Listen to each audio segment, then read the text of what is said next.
What up, folks? I am Ultrazilla, and today I have a review of the Bandai ICHIBANSHO Godzilla 1954 70th Anniversary SOFVICS figure. I may have said that out of order. I don't know. There's also Sakai Yuji Transcendent Sculpture Collection. That's, renowned sculpture. Sculptor Yuji Sakai, of course. And this is looking like an awesome figure to be reviewing during Godzilla's 70th anniversary. There's a nice branded figure, and I picked it up at the Bandai store at American Dream recently while filming there for our collab. And, getting something was kind of part of it. Like, it was kind of a part of it that I wanted to do. And, I kind of wanted to get the Tamashi SH Monster Arts Godzilla 54 70th Anniversary Edition. But they were sold out, so I went with the next best thing, it was still a 70th Anniversary branded item, and it's Godzilla 54. So, how much better is it than that? Except for, of course, the SH Monster Arts. This looks to be very, very cool too. So, I'm excited either way. We get to review a Godzilla 54 for the 70th. Perfect. If we don't do the SH Monster Arts at all, and I think we will before the end of the birthday, then at the very least, we have reviewed this one. So, without any further ado, let's get to that review. And here's the Godzilla 54 out of the package. And my word, is this a beautiful figure. Oh my gosh. This is absolutely excellent. Yeah. I had some, I was a little disappointed that I didn't get the other figure, but this is awesome. Now, one thing, the box is tremendous. This is a really big figure, but the box is tremendous and tremendously long because of the tail. Man, I wish there was a better way. I just complained recently with the ICHIBANSHO one, with the Godzilla 2014 about that, and I'm complaining here too. I just wish they could do better with that. All these companies, I don't mind sticking on the tail myself. Yeah. So, that said, the one thing I will say that, it could be better about this figure is you do see, the glue, in the seams. You see it's a little glossier.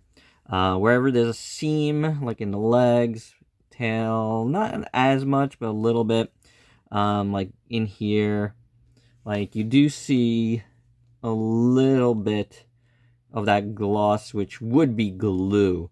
So, that could be better. There's also, parts of this that, in certain light, looks shinier than others.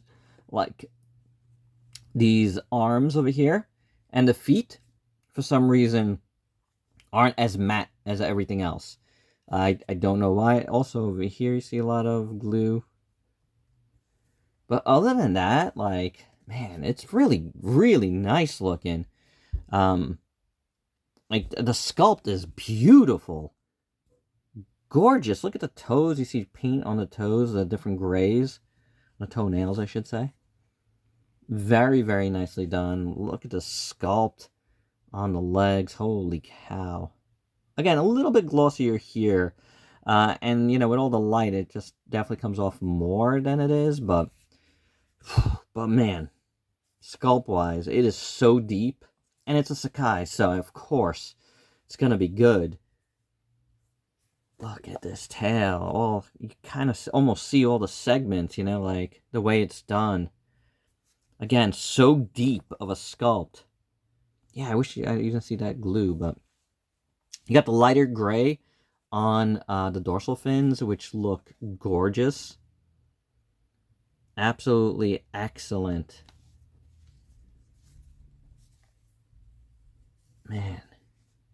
Man, just appreciate all of that sculpt work in the dorsal fins. I love how that lighter gray looks all at the edges, and then Just all of this coming up into it. You know, it's kind of like the skin of Godzilla coming up, you know, and then it busts out with all those scales. It's so cool. The shape of the tail is really nice. It's kind of wagging out. I like that. Again, the feet are good. I like the position of the legs, you know, stepping forward. Kind of a classic of Godzilla 54. The arms kind of tucked in. Looking good. The nails looking real good. Chest is awesome. A little bit of a lighter gray here. Very, very nicely done. You see the seam on the neck as well, but doesn't look bad. Head sculpt is excellent. The eyes are fantastic.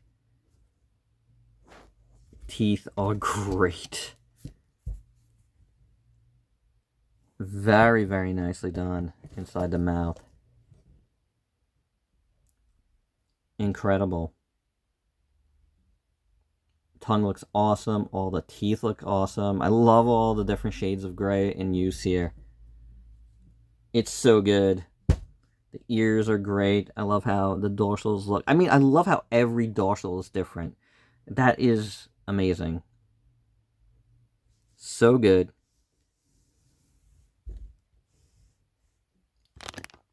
Just a superb sculpt. You know, like, there's a few little things here and there that could be better. You know, like I said, you know, a little bit of gloss here, seams. But there's no denying the sculpt and the overall paint of this is just gorgeous. And it's a big figure, and it's solid. You know, like, really, really solid. I love that. Yeah. Great pose. Great sculpt. Great paint. It's awesome. I mean, I'm very happy with this. You know, even with the little seams and stuff. It's just, it's definitely a keeper. And for your size comparisons, here is the ICHIBANSHO Godzilla 54. That's the big one. With the SH Monsars 54, the original version. And the Mondo Godzilla Museum figure. These are probably my three favorites now in my collection. Though I do really like the NECA as well. I don't know where I put that one. But anywho, these are pretty awesome. And since I had them around and they scale perfectly with each other, here is Godzilla 54 with the Action Toys Voltron and the SOC Kiryu. And my final thoughts, this is really, really nice. Again, a few minor issues aside, and I call them minor, some people might call them major, the glossiness of certain parts, and again, I think that's going to be, you know, look different in different lighting, and the seams, you know, with a little bit of glue, but otherwise, it looks really nice. It's a beautiful sculpt, it's really nice paint-wise, it's big, it's heavy, it's $80, but, you know, I think it's well worth it, honestly. It feels great. It's a really nice piece, and it catapults itself pretty much to the top of my favorite Godzilla 54s. I know I did a top 5 of those to kick off the anniversary, and I think this one like catapults to the very top of all of those. So pretty good. I'm glad I picked it up. Again, I wasn't planning on getting it, but circumstances led me to it. And there you have it, guys. That's my review. Hope you dug it. Let me know your thoughts down below. And if you're new to the channel, watch, go ahead and sub yourself for daily content. And let me help you diversify your collection, because you never know what you're going to see on this channel. Till next time, peace out, peeps.